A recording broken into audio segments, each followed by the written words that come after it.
Hi everyone, welcome to my channel. We moved recently, so I'm surrounded by boxes. We don't have any carpet on the floor, and this is the cleanest backdrop that I could find. And today I just wanted to turn the camera on and have a chat, which is not usually the type of content that I create.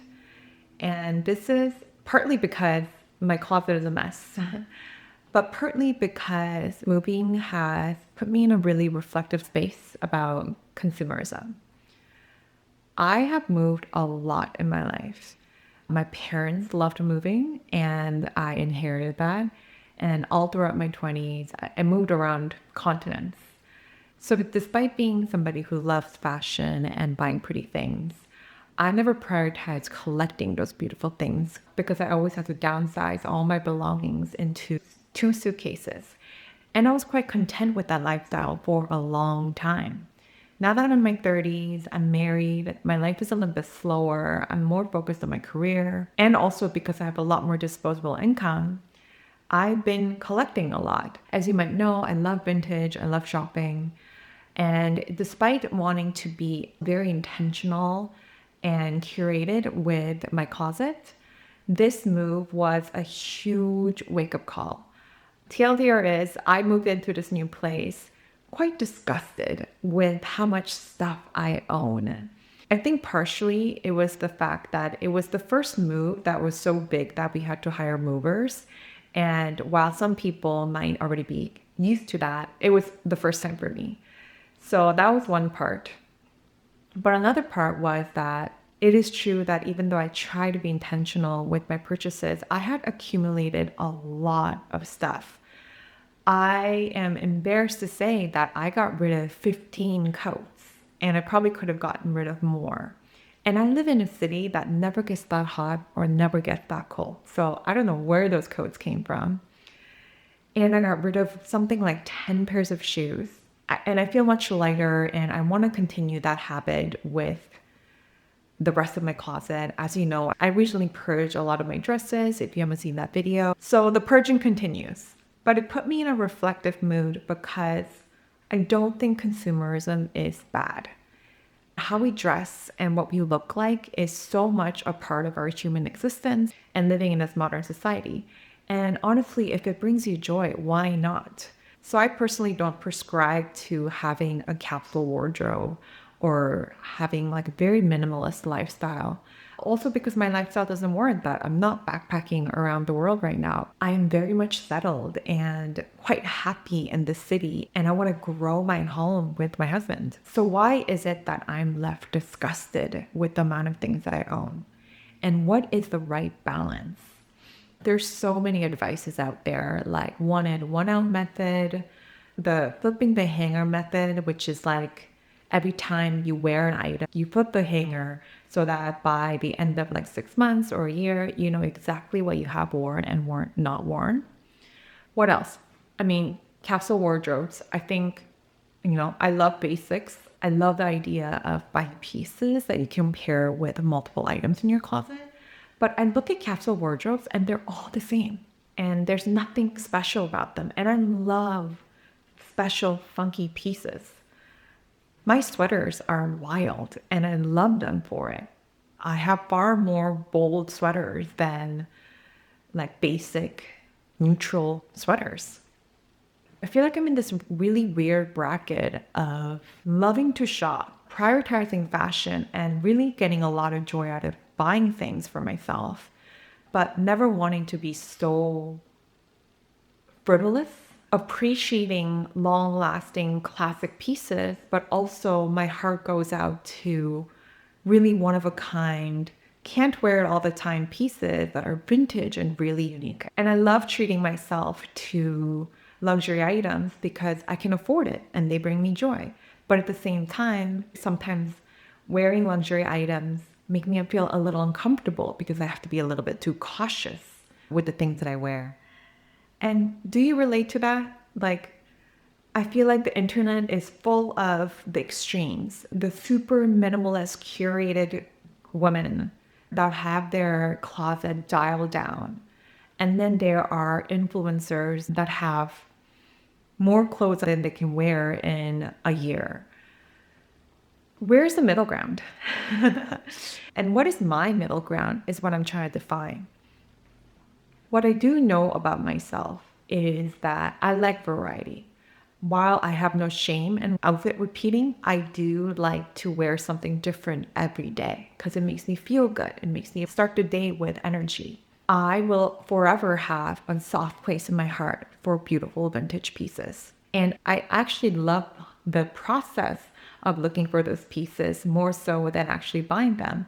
So I will never stop going to vintage stores. And maybe that is why I've been so focused on trying to understand my body, because I find that oftentimes what I get rid of are pieces that just don't look good on me, even though it look good on other people.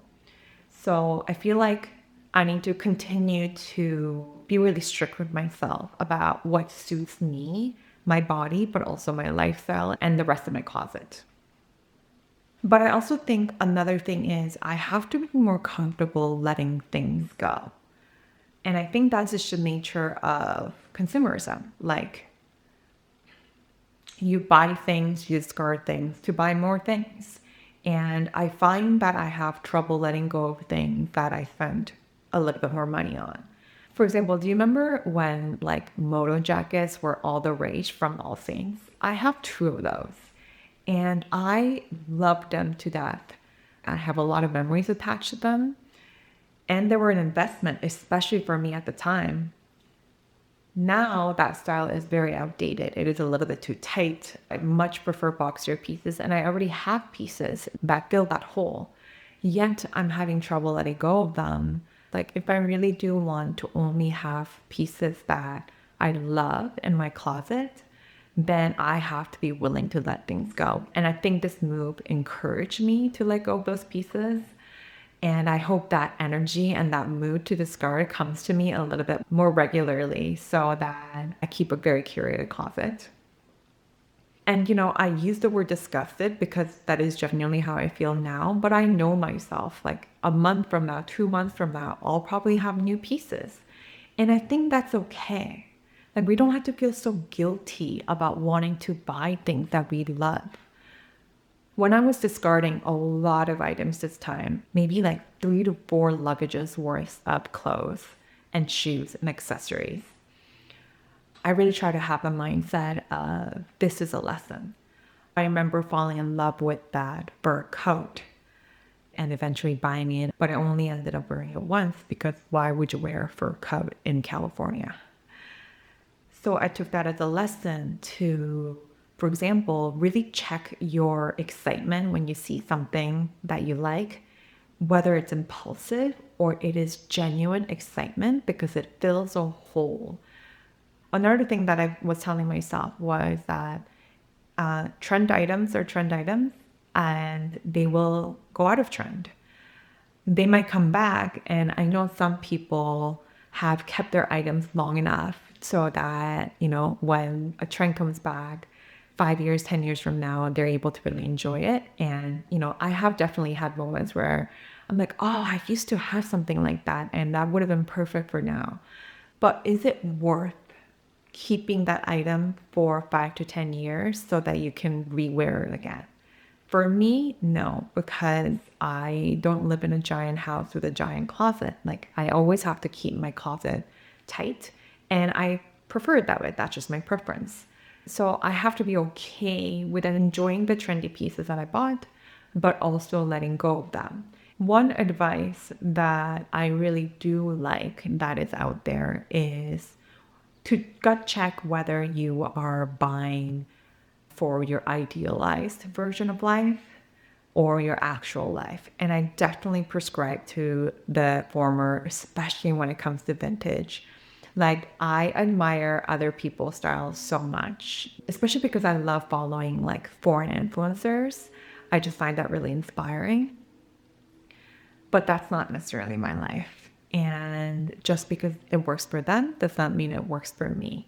And I learned that the hard way through this.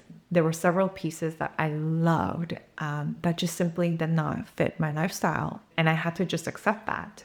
So I guess what I'm trying to say is it's important to define your bracket when it comes to consumption. And I think as long as we are trying to define that and be intentional, instead of being frivolous or being thoughtless about what we consume, and also to treat yourself to things that you love as long as you can afford it, and to have a love affair with the pieces that you own, but be able to let go when it no longer serves you. And with that, I hope we're able to continue being conscious fashion lovers and to share what we love, to learn from each other, and continue having fun with what we put on our body. All right, see you next time.